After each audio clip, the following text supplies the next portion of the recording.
আসসালামু আলাইকুম ওয়াৰাহমাতুল্লাহি ওয়াবাৰাকাতুহ। প্ৰিয় দৰ্শক, আজি আপোনালোকৰ ওচৰলৈ মই গোচল সম্পৰ্কে এটা ভিডিঅ' লৈ আহিছোঁ। গোচল বা গা ধোৱা অপবিত্ৰতা দূৰীকৰণাৰ্থে শৰীয়ত অনুযায়ী গা ধুই পবিত্ৰ হোৱাকে গোচল বোলে। গোচল 4 প্ৰকাৰ: ফৰজ, ৱাজিব, সুন্নত আৰু মুস্তাহাব।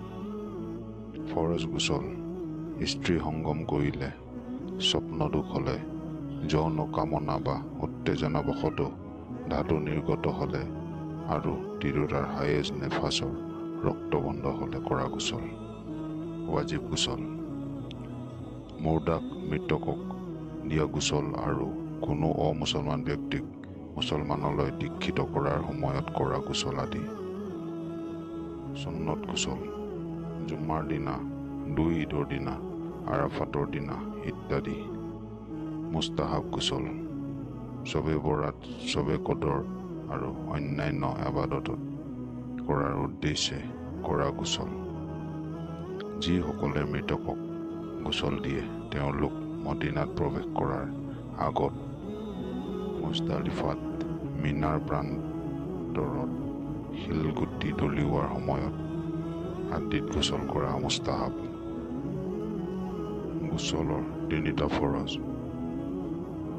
গৰগৰাৰ সৈতে কুলি কৰা, নাকৰ ভিতৰ অংশ পানীৰ দ্বাৰা পৰিষ্কাৰ কৰা, গোটেই শৰীৰ নোমৰ গুৰিলৈকে পানীৰে তিয়াই গা ধোৱা। গোচলৰ 6টা সুন্নত: 2 হাত কবজা পৰ্যন্ত ধোৱা, প্ৰথমে নাপাকি ধুই পৰিষ্কাৰ কৰা, লজ্জা স্থান ধৌত কৰি পিছত শৰীৰ ঘঁহি পিহি ধোৱা, গোটেই শৰীৰ 2-3 বাৰ ধোৱা। গোচলৰ নিয়ম উচ্চাৰণ: নাৱাইতু আন গুছলা লিৰাফিল জানাবাতি। অৰ্থ: অপবিত্ৰতা দূৰ কৰিবৰ বাবে গোচল কৰিছোঁ। উপৰোক্ত গোচলসমূহৰ সুন্নত আৰু মুস্তাহাব ভালদৰে আদায় নকৰিলে কোনো গুনাহ নহয়, কিন্তু ফৰজ আৰু ৱাজিব গোচল ঠিকমতে নকৰিলে নাপাকি দূৰ নহ'ব আৰু নাপাকি দূৰ নহ'লে বন্দেগী কবুল নহ'ব।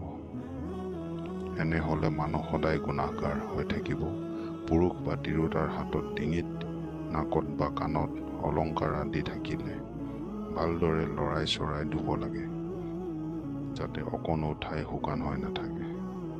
কিয়নো গোচলৰ সময়ত যদি শৰীৰৰ এডাল নোমৰ গুৰি শুকাই থাকে তেনেহ'লে গোচল নহ'ব, আৰু গোচল নহ'লে ইবাদত কবুল নহ'ব। সেয়ে গোচলৰ প্ৰতি প্ৰতিজন ব্যক্তি সতৰ্ক হোৱা উচিত।